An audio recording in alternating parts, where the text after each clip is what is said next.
you are a consultant, okay? And I use air quotes for those that are listening on audio on Apple Podcasts, Podbean, or Spotify, because I say that because the term consultant is usually used for a lot of individuals that, again, can't really explain or state publicly on the surface what their actual job or occupation is. But let's just put it this way. You have a very strong background in science and artificial intelligence, you name it, right? And you are brought in to consult on many different projects, and some of them you think are, based on extraterrestrial technologies, you name it, but you don't really ask any questions, as, Staff Sergeant Clifford Stone would say with respects to compartmentalized operations. You end up finding out and knowing more than than you are told, but you don't end up knowing everything, right? So you don't ask questions per se. And you've been a consultant, so to speak, with respects to analyzing metals, analyzing different types of extraterrestrial behavior in underground labs. So this is nothing new to you, and you are very respected within the extremely compartmentalized intelligence community that is familiar with extraterrestrial. So this is not just exclusive to America. This is all over the world. A sort of secret society, a society within the intelligence community, if you will, that are aware of extraterrestrials, and the only way that you know that is because you've been briefed on it. So anyways, you get called in and you are told, listen, we want you to analyze a particular behavior of some extraterrestrials, some very small beings that we've put inside of a room, and we've put them under a very small context-based mind control grid. And so you're brought in, and they say to you, the soldiers there, they say, doctor, ma'am, sir, whoever, we have a problem. And you say, okay, what's the problem? It seems like these beings are stuck in this mind control grid that you have them in this small little room in an underground base. What do I have to consult on? What do I have to analyze? What are we looking at here? And the soldier says, no, sir, ma'am, you don't get it. These beings know they're in a mind control grid, but they're still going about their day-to-day routines in that mind control grid, conscious of the fact that they're fully stuck. And yet they continue to proceed throughout their routines with a very positive, benevolent attitude. And the soldier says to you, we can't figure this out, because if they realize they're stuck in a trap, why haven't they tried to get out yet? And I would dare to say, folks, relative to the example I just gave, regardless of what aspect of life this is in, you can take this in however way you wish. One of the scariest things, in my humble opinion, is seeing your quote-unquote target, objective, whatever you want to call it, being suppressed and oppressed, but realizing that they themselves know they're being suppressed and still go about their day or their routine as if they don't know. That is one of the scariest things, because as the controller, if you will, as the suppressor or oppressor, as the string puller, you don't know what your target is going to do next, even though you have them in a trap already. Do you see what I'm saying, folks? I hope that makes sense. Now, before we jump into all of this, I do want to say we do have a Patreon. It does help support the show. Patreon.com/Generation Z. There is hundreds and hundreds of hours of extra content on there that I simply have not and cannot really put on YouTube or any other vast majority of other platforms for the sake of censorship, you name it. Of course, it does help support the show. Not just content, we have, 2, 3, 4 times a week group Zoom calls, one-on-one Zoom calls, real-time research. You get to see, of course, members-only episodes, the whole thing. Anyways, let's jump right into it. So, The Crossing. Using smart GAN gelatin for DARPA's V.A.P.R meta sex. Now, you might be saying, whoa, Dave, this is quite an enticing title here. Are you sure you're not exaggerating? Folks, I promise you I'm not. So first, let's go through step by step the definition of GAN, smart, and V.A.P.R very strongly, very quickly before we get into the really good stuff. So I'm just going to minimize my face to the corner of the screen here, and let's jump into it. So SMART criteria, according to Wikipedia, I know we can argue very strongly this is propaganda relative to the surface level of depiction of definitions compared to what we know, but this is why I'm reading it from there. SMART is a mnemonic acronym given criteria to guide in the setting of goals and objectives. For example, in project management, employee performance management, and personal development, the letter S and M generally mean specific and measurable.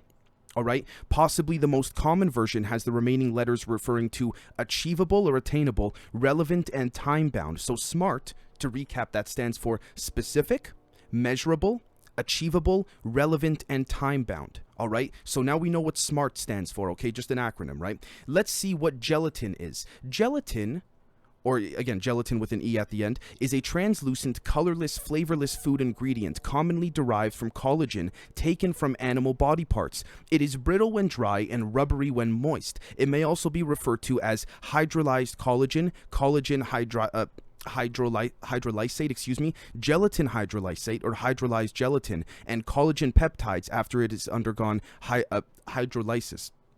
It is commonly used as a gelling agent in food, beverages, medications, drug and vitamin capsules, photographic films, and papers, and even cosmetics, end quote. Now, this is interesting because people think of gelatin, you immediately think of Jell-O. Let me just say first and foremost that we've defined what gelatin is generally, but ultimately we don't know the substances within that can formulate what we're about to be looking at here. Now, keep in mind, folks, you don't have to believe him, but Mr. Bob Lazar had mentioned that of the 9 craft he saw when he was at the Los Alamos S4 hangar, one of them sort of was very gelatin looking, and I say that because you will see why very shortly. Now, what does GAN stand for? G.A.N. It stands for Generative Adversarial Network.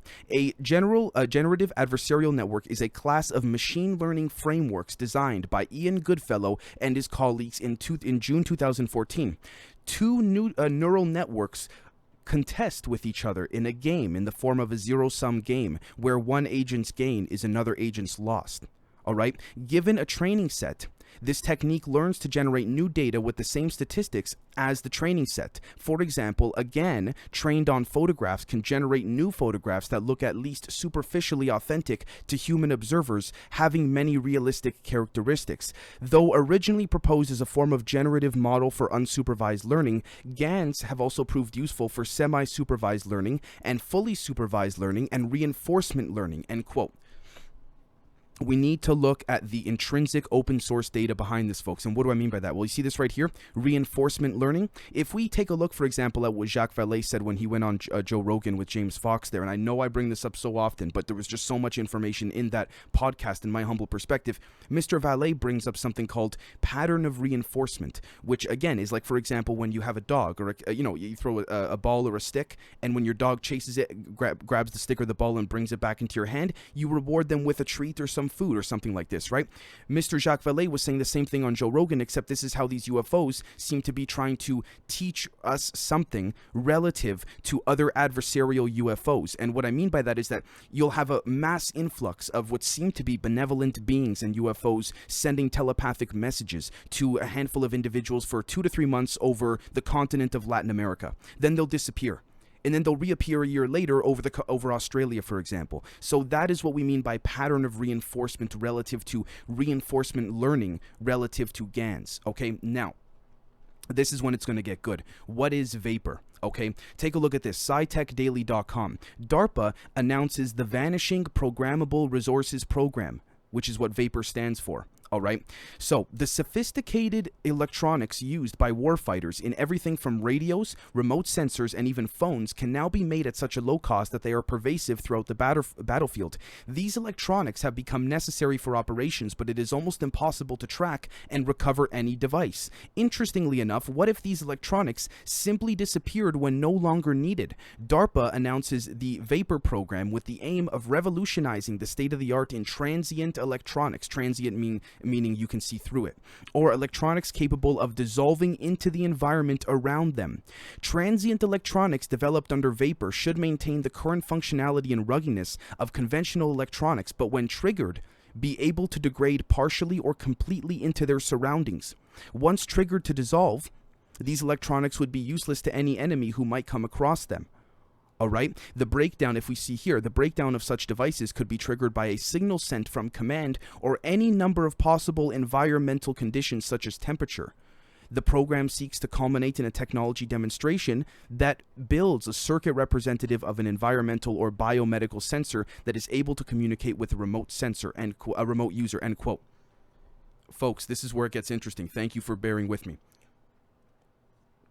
So, it's been said very strongly, even in mainstream media, that our best tricks come from nature, meaning that whether we apply technology, sciences, physics, you name it, some of our best tricks when we create artificial devices come from the keys and the clues that we find within nature. What do I mean by that? Well, you see here, for example, where it talks about, again, The program seeks to culminate in a technology that builds a circuit representative of an environmental or biomedical sensor.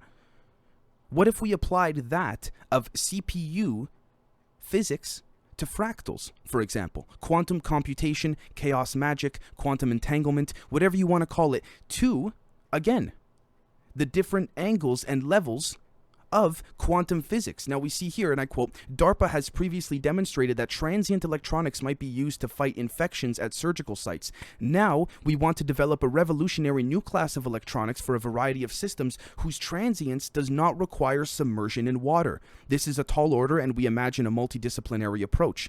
Teams will likely need industry experts who understand circuits, integration, and design, hence the reason I gave that example at the beginning of you being a very highly respected consultant. Performers from the material science community will be sought to develop novel substrates. Again, novel substrates. Does that not remind us of the holographic substrates relative to the Project C.A.R.E.T documents, which we'll look at again very shortly? There's lots of room for innovation by clever people with diverse expertise. End quote. So what if we can apply fractals and fractal physics and all of that into that of an integrated CPU that uses transient gelatin to blend in with its environment? So this is what I'm going to be referencing with as some of the key points of this episode. Take a look at this. News.xerox.com, Xerox PARC out of, California. 2015, November 18th. PARC successfully demonstrates electronics that disappear on demand. So let's look at the order of this, folks, okay? DARPA announces in 2013, publicly at least, their Vanishing Programmable Resources Program, V.A.P.R, right? Then, 2 years later, boom, PARC successfully demonstrates electronics that disappear on demand. All right, DARPA-funded V.A.P.R, Vanishing Electronics, offers commercial promise in personal data protection and distributed sensing. Okay, now take a look at this. While an optical signal, let me read the whole thing. PARC performs several dozen live demonstrations of the transient technology where attendees used a standard laser pointer to provide a remote logical signal that triggered a current pulse in a resistive heater, which provided the energy needed to initiate a defect and disintegrate PARC's electronic device within a couple of seconds. While an optical signal was used in this demonstration, PARC's technology can also be triggered via a radio frequency signal as well as physical or chemical triggers. All right, now, before we go on, I want to bring up this particular image right over here, folks. This is a snippet, okay, from a newspaper clipping with George Adamski. George Adamski is the one who had been visited in the late 1940s, early 1950s by allegedly a handful of different alien species. Some of them were Germans, actually, from the secret space program relative to the Nachtwaffen from World War II. Some of them were allegedly Pleiadians, all right? Some of them were, again, there were some grays as well, allegedly, and all that, but let's take a look here at this particular part of the actual newspaper clipping. This one here, you see this right here, folks, this part, disappearing gelatin. Adamski said that spaceships are equipped with a huge screen similar to television screens. No images appear on the screens, however, but only a constant movement of colored lights, which are understood by the ship's operators. You can't see a meteorite in the daytime, he concluded. All right, now what we'll see here is that Mr. Adamski said, again, this object, this cigar-shaped craft in this particular instance, end quote, was actually 20 miles long. Now, what's interesting about all of this, folks, is that he claimed when the craft would land, regardless if it was a small disc craft or a cigar craft, all the pilots, let's call them, of the craft, let's say the inhabitants of the craft, the controllers, would have to do is touch a certain part of the craft. The craft would melt into what seems to be transparent jello and blend right in with whatever environment it's in and shape itself to the environment. Do you see what I'm saying here, folks? And then what would happen after that is when the craft would need to remanifest, that same pilot, only that pilot, the one who made it disintegrate, could make it remanifest because they had a very unique biosignal with a certain part of their finger that they touched. So let me give you a quick example. We'll see over here. Bibliotecaplades.net, the language. This here is from a whistleblower who came out in 2007 who claimed that he was one of only 30 to 50 individuals that he knew of that worked on Project C.A.R.E.T. What is Project C.A.R.E.T? We covered this exactly 1 year ago on the channel. I think it's time to revisit it since we've had a vast amount of subscribers join us very recently. So Project C.A.R.E.T stood for Commercial Applications Research for Extraterrestrial Technology, Palo Alto, California, working with PARC and Xerox. Again, PARC and Xerox. You see the connections there, folks? So let's take a look. This was Palo Alto, December 1986. tackle. All right, we see here. These are some of the pages that the whistleblower was very kind enough to photocopy and put on the internet here, right? Essentially, we see some of the symbols here. This had to do with attempting to reverse engineer some alien symbols, metals, you name it, for commercial application use. These were some of the symbols as well that were also present in some of the documents. If you like to see, notice the similarities with respects to the different symbols and the different alien craft of those symbols that seem to be consistent. Okay, now, again, here's a nice expose of all the different documents, right? This was, again, another photograph here very quickly of some of the alien tech. You see that right here? Right, the symbols mean something very specific, okay? Now, this was apparently when the craft was disassembled, so to speak. Now, this was not a gelatin craft, but let's take a look at this right over here. Give me one quick second. Let me just reset my Zoom. All right, the language. All right, I put the word language in quotes because calling what I'm about to describe a language is a misnomer, although it is an easy mistake to make. This is the whistleblower writing this now in 2007. Take a look at this.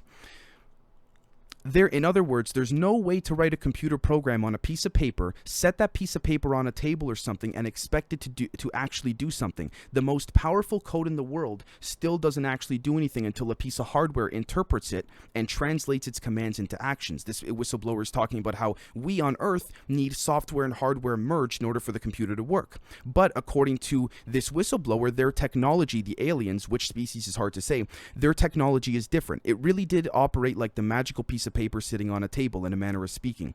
They had something akin to a language that could quite literally execute itself, at least in the presence of a very specific type of field, which we can describe as quantum entanglement or chaos magic, where magic only occurs or a certain event only occurs when a certain frequency is placed on top of that particular symbolism. But let's carry on.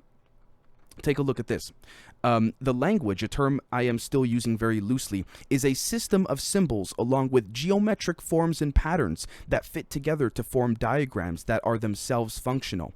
Once these symbols or patterns are drawn, again, the patterns referring to these types of symbols and patterns that we're seeing right over here. Okay, just for the sake of a quick little reference, these symbols right over here. All right. So let's jump back very quickly. Once they are drawn, so to speak, on a suitable surface made of a suitable material and in the presence of a certain type of field, let's presume this individual, this whistleblower, means a certain type of frequential field, frequencies being emitted over top that particular area, that vicinity. They immediately begin performing the desired tasks. It really did seem like magic to us, even after we began to understand the principles behind it.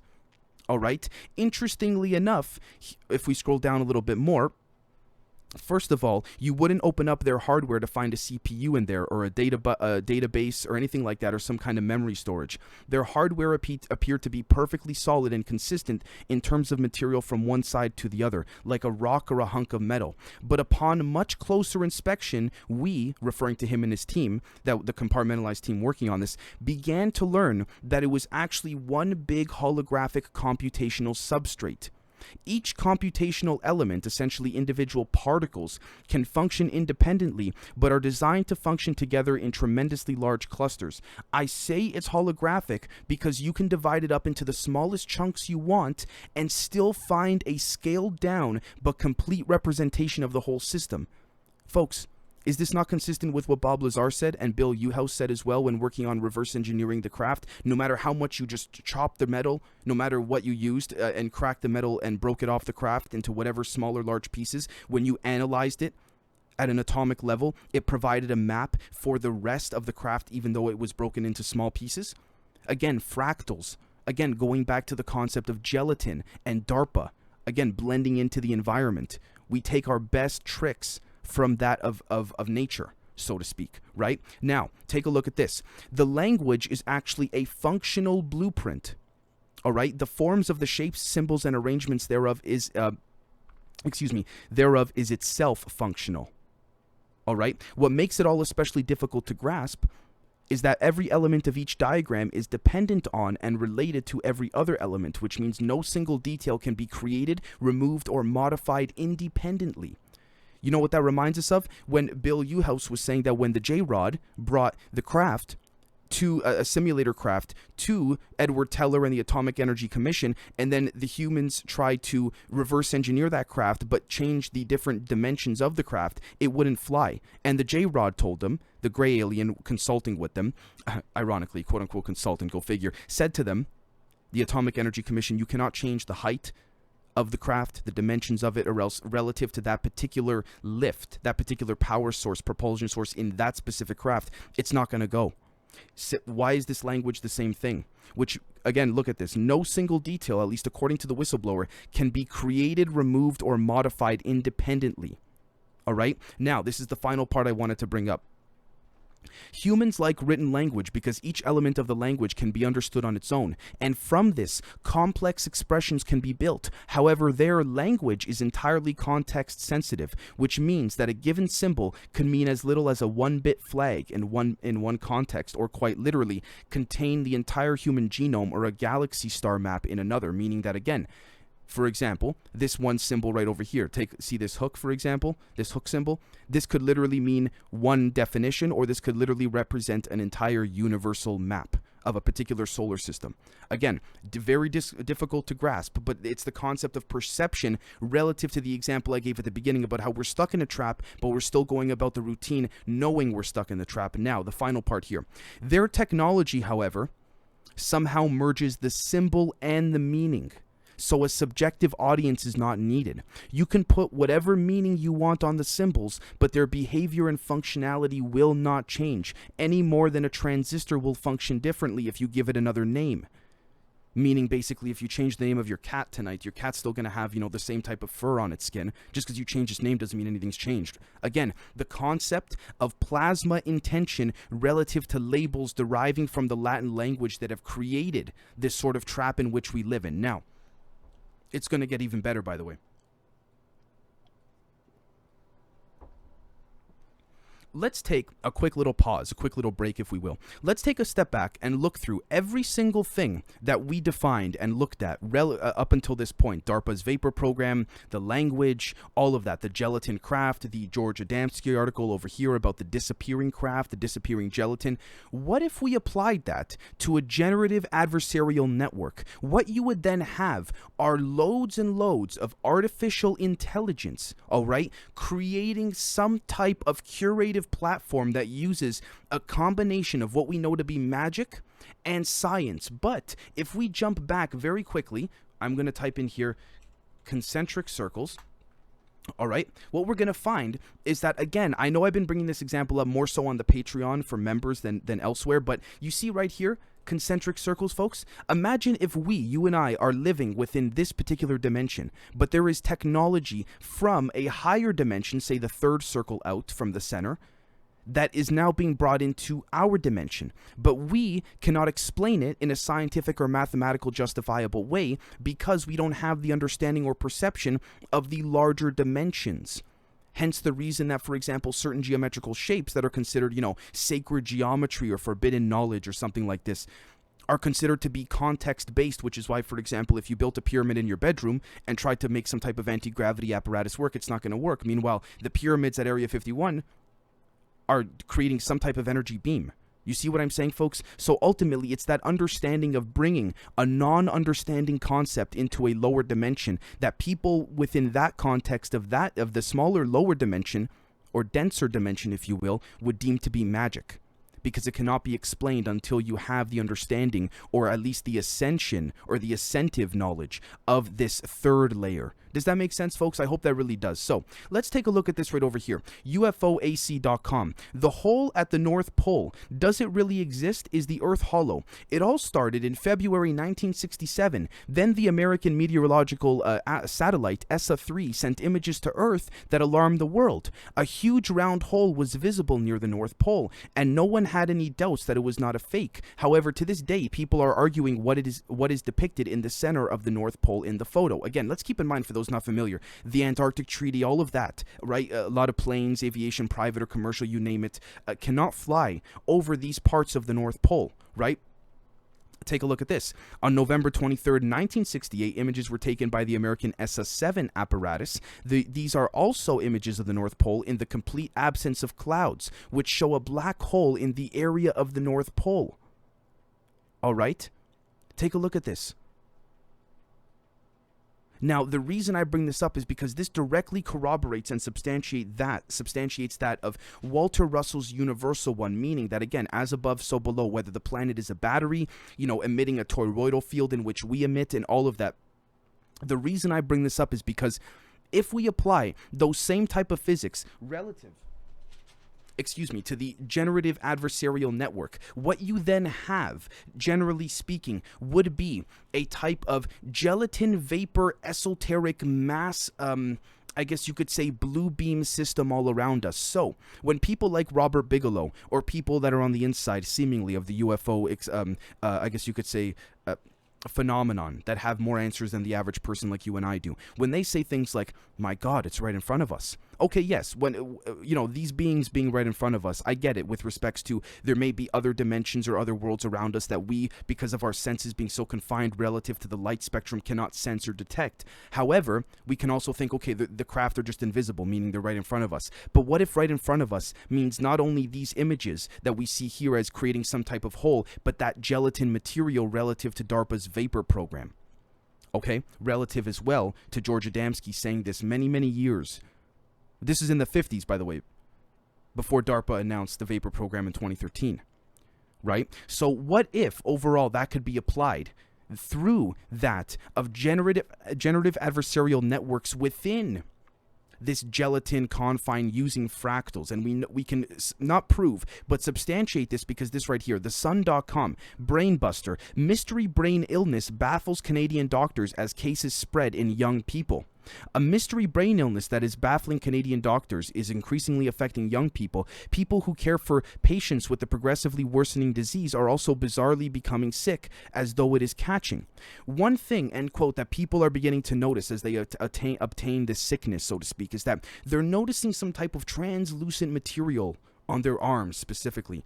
Could it be? I'm not trying to make connections where there aren't any, but could it be possible that, again, whether it's you want to call it black goo or a different variation of this using graphene oxide relative to the understanding of the concentric circles that we use to justify as some type of materialistic substance, when really the graphene oxide could be coming from a higher dimension that has to densify itself into something we can perceive and understand? Could it be infecting others? It's very possible. Very, very possible. Now take a look at this right here. AlienUFOsightings.com. National Geographic photographer admits to encountering alien beings underwater.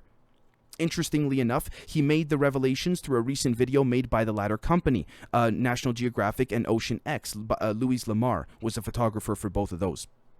And I quote, he said, I think in the ocean I have come across potentially beings from another heavenly body that are more highly advanced than humans, end quote. In another part of the video, Lamar discussed the various marine life forms he came across underwater.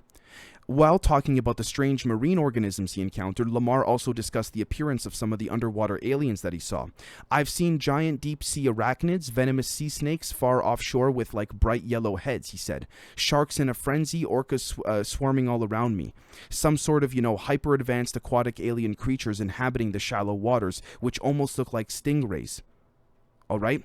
Claims regarding encounters with underwater aliens are not new. In January, a report was released regarding the encounters of U.S. nuclear submarines with unknown underwater objects, end quote. Why do I bring this up? You might be saying, Dave, you're rambling on about nothing. Well, again, we see here, the report that was released by the Warzone focuses on the encounters of Navy personnel with USOs. USOs mean unidentified submerged objects, meaning underwater, right? Well, interestingly enough, didn't Mr. Adamski say, going back to this newspaper clipping, that the vast majority of craft that had this sort of gelatin material were cigar-shaped and were underwater?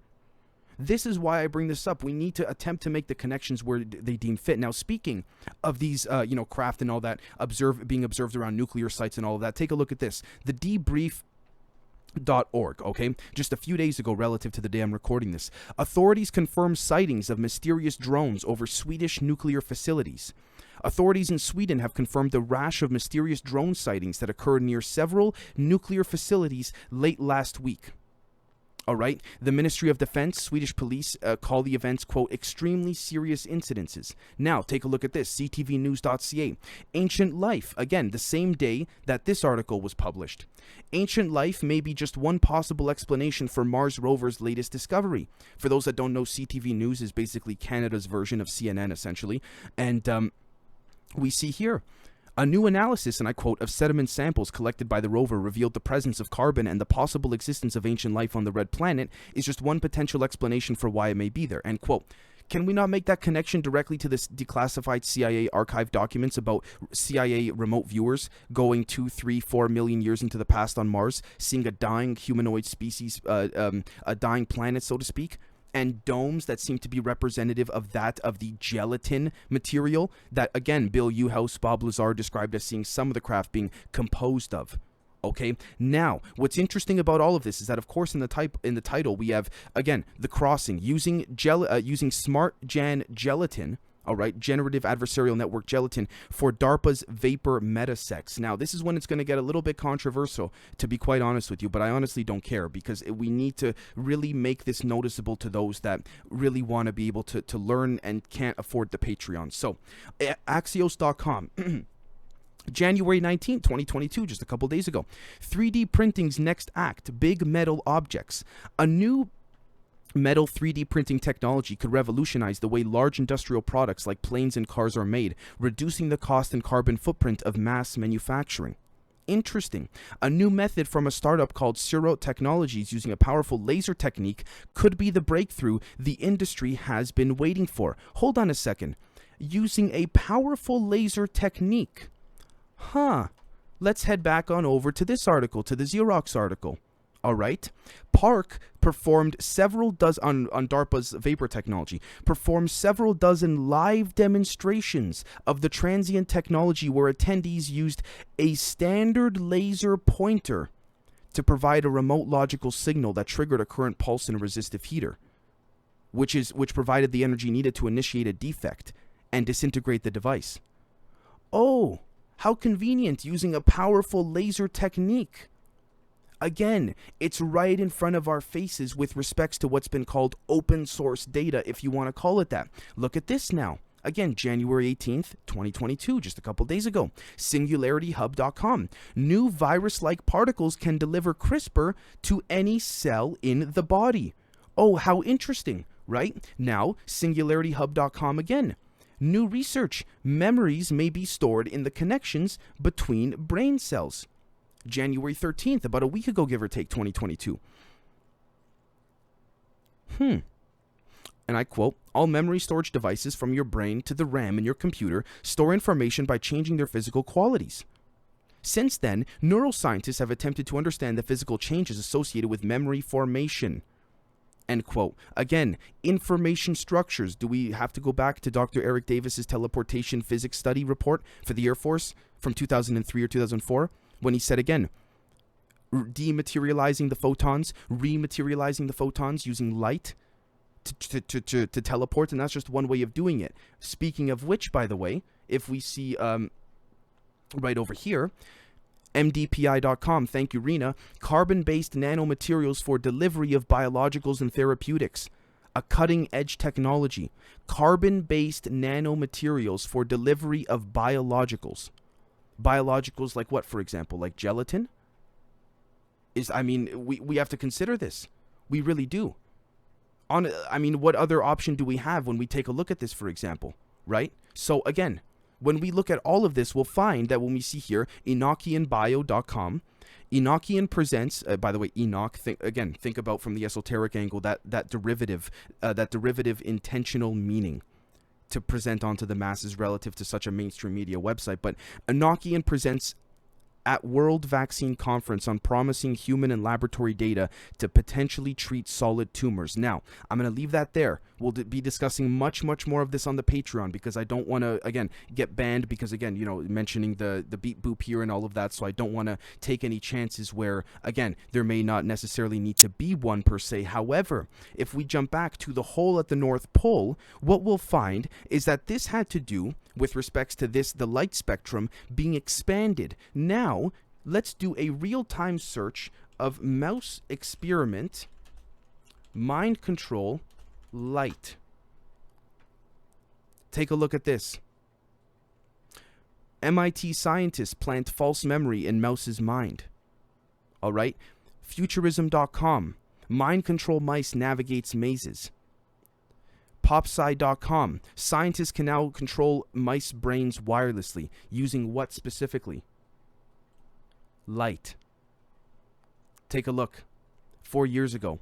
MoneyInc.com. Researchers have proven it's possible to mind control living beings using optogenetics.